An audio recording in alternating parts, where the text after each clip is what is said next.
15 अगस्त 2024 को भारत अपना 78वां स्वतंत्रता दिवस मना रहा है। इस दौरान देश के प्रधानमंत्री नरेंद्र मोदी ने देश की जनता को लगातार 11वीं बार संबोधित किया। इस दौरान प्रधानमंत्री मोदी ने देश के हालिया हालात और अपने भविष्य के कार्य के रोडमैप को लेकर तस्वीर देश की जनता के सामने रखा। इस दौरान एक तस्वीर सोशल मीडिया पर जमकर वायरल हो रहा है। हालिया वर्षों में यह पहली बार था जब नेता प्रतिपक्ष के किसी नेता ने इस समारोह में हिस्सा लिया। लोकसभा में विपक्षी दलों का पर्याप्त प्रतिनिधित्व न होने के कारण 2014 से यह पद खाली था।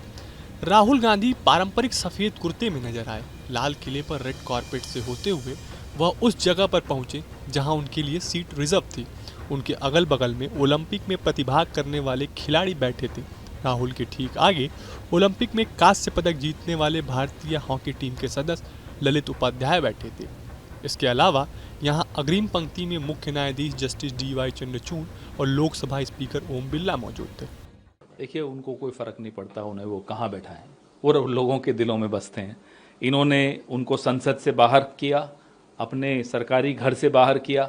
वो लोगों ने उनका जो स्वागत किया और उनको जिस तरह का समर्थन पूरे देश में मिला, उसके बाद अदालत की वजह से वापस उनको स्थापित किया गया संसद में। लेकिन राहुल गांधी नेता प्रतिपक्ष हैं।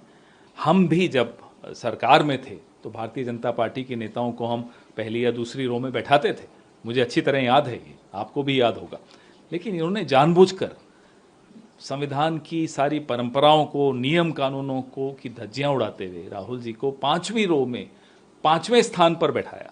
अच्छा किया कि खिलाड़ियों के बीच बैठाया, जहां उनकी बातचीत भी खिलाड़ियों से हुई, अच्छी बात है। लेकिन ये दिखाता क्या है कि या तो राजनाथ सिंह जी उस बात से आहत हैं कि अग्निवीर को लेकर राहुल गांधी ने उनको बहुत घेरा और सही किया घेर कर, और या फिर प्रधानमंत्री का छोटापन यहाँ भी दिख रहा है।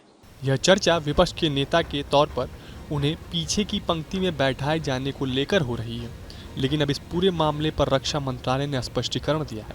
रक्षा मंत्रालय ने स्पष्टीकरण देते हुए कहा है कि स्वतंत्रता दिवस कार्यक्रम के दौरान आगे की पंक्तियों में ओलंपिक मेडल विजेता खिलाड़ियों के बैठने का इंतजाम किया गया था, जिस वजह से राहुल गांधी को पीछे की पंक्ति में बैठा गया।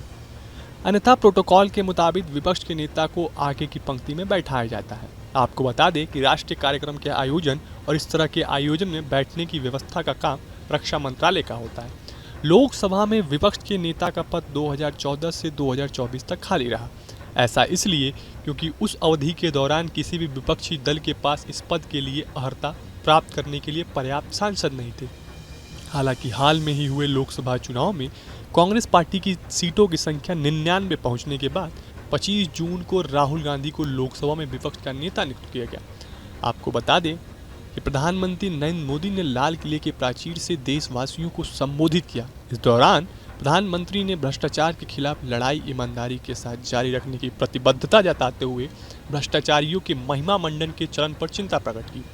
78वें स्वतंत्रता दिवस पर लाल किले की प्राचीर से राष्ट्र को संबोधित करते हुए उन्होंने कहा कि हमारा हर देशवासी भ्रष्टाचार के दीमक से परेशान है, इसलिए हमने व्यापक रूप से भ्रष्टाचार के खिलाफ जंग छेड़ी है। प्रधानमंत्री ने कहा उन्हें इसकी कीमत भी चुकानी पड़ती है, लेकिन उनकी प्रतिष्ठा राष्ट्र से बड़ी नहीं हो सकती है।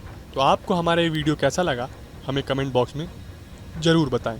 देश और दुनिया की तमाम और यूपी उत्तराखंड की हर छोटी बड़ी खबर के लिए न्यूज स्टेट चैनल को सब्सक्राइब करना ना भूलें। न्यूज नेशन अब व्हाट्सएप पर खबरों के ताजा अपडेट के लिए न्यूज नेशन के इस QR कोड को स्कैन करें।